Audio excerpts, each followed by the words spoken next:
my first experience in television. I was sitting in a creative meeting, and one of my supervising producers came into the meeting, and I want you to brace yourselves for this. And he said these words.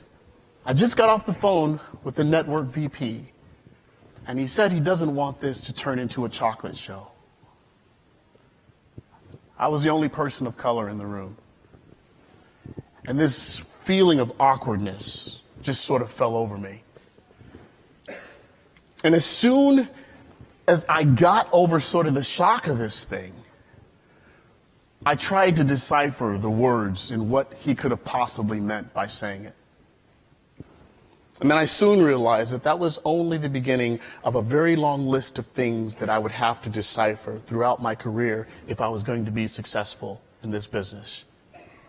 And in that moment, and the many others that followed, the one thing that I had going for me is that I realized I couldn't control what was said. I couldn't control any of the actions behind any of the incidents.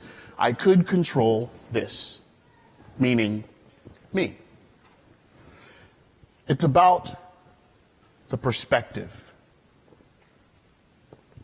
the vantage point from which you view things that will determine pretty much everything that has to do with your life. So what I did when I experienced those things very early on in my career, I made a decision. I made a decision to actually start seeing my obstacles as opportunities.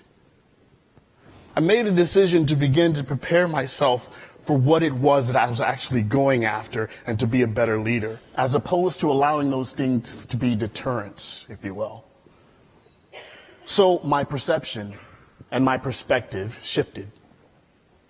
It's our perception that will determine the filters by which we see the pictures that we are presented, which would mean that the narrative that we ascribe are also processed from the same vantage point. My mom taught me that.